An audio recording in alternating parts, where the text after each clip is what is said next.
Direct सवाल पूछता हूं जी। क्या अशोक भाई ये फिल्म जो है सत्य घटनाओं पर आधारित है? क्या आप ये दावा कर रहे हैं? सर, सत्य घटनाओं पर ही आधारित है। आप ही के चैनल्स में, आप ही के सामने वो सारे लोग आके बैठते हैं और 72 होने को जस्टिफाई करते ही करते क्या हैं। इसके क्रेडिट रोल में लिखा है based on a true story? सत्य, हाँ लिखा है ना, बेस्ड ऑन ट्रू स्टोरी लिखा हुआ हम लोगों ने कि जो घटनाएं आपके सामने होती हैं, जो मैंने देखा हुआ है कश्मीर में, जो मैंने सुना हुआ है दिन रात अपने कानों में कि ये हकीकत है और इसी को फॉलो करिए।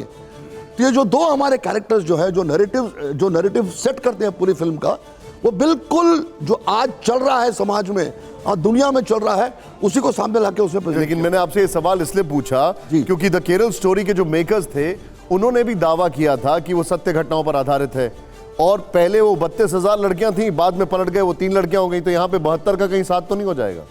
देखिए, जहाँ तक केरल स्टोरी का सवाल है, मैं 3 हो या 32 हो या 34 हो, इशू वो नहीं है। केरल स्टोरी में रियल लाइफ इंसिडेंट्स के सामने उन पे बेस करके वो कैरेक्टर्स पे फिल्म बनाई गई थी।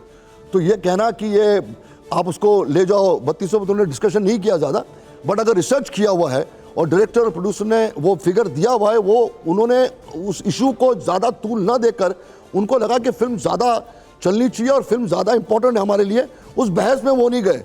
लेकिन अगर जिस दिन प्रोड्यूसर और डायरेक्टर विपुल या सुदीप्तो अगर डिसाइड करता हो, सामने वो भी चीज़ आई गई होती, तो ये भी जो है 72, तो ये फिगर हमारा नहीं है, ये फिगर तो उन लोगों का है। वो आपके सामने आप रोज सुनते हो, चिल्ला चिल्ला के चीख। अच्छा, ये यही सवाल पूछता हूँ, 72 का जिक्र कहां से आया? क्योंकि सवाल खड़ा ही होता है, आपने बोला ये ट्रू स्टोरीज पर है, अगर आप 72 बोल रहे हैं तो फिर कुरान में कौन सी आयत, कौन सा सूरा इस थ्योरी को सही बता रहा है? देखिए निशांत, मैं आपसे ईमानदारी से कहना चाहूंगा कि मैं उस बहस में नहीं जाना चाहता अभी, क्योंकि मैं चाहता हूं कि फिल्म देखिए, क्योंकि उस चीज को जो है वो डिविएट करते हुए मैं नई कंफ्यूजन क्रिएट करना चाहता हूं।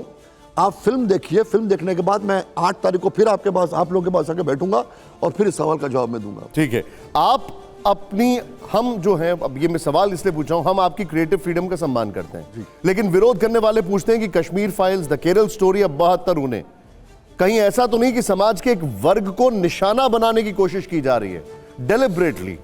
देखिए निशांत, मैं बहुत ही अपने आप को बहुत ही रिस्पॉन्सिबल सिटीजन समझता हूं, आप सब लोगों की तरह।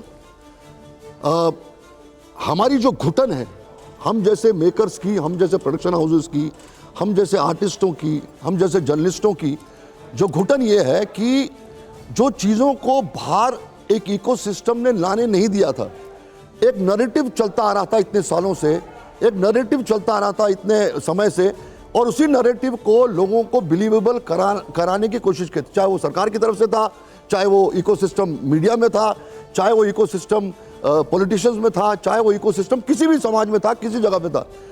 ये जो बाहर निकल रहा है, ये उन 70 साल की, 65 साल की जो घुटन अंदर है लोगों की, दुनिया की, हर प्लेटफॉर्म पे, हर जगह पे जो लोग आज चीख चीख कर कह रहे हैं, उस नैरेटिव को डिस्ट्रॉय कर रहे हैं, जिस नैरेटिव ने इस देश में कैंसर फैलाया था। इस देश में डेमोक्रेसी है, आज़ादी है, हम जो चाहेंगे वो बात करेंगे, पत्रकार वो चाहेगा वो बात करेगा, फिल्म मेकर वो चाहेगा वो बात करेगा, आप उसको रोक नहीं सकते।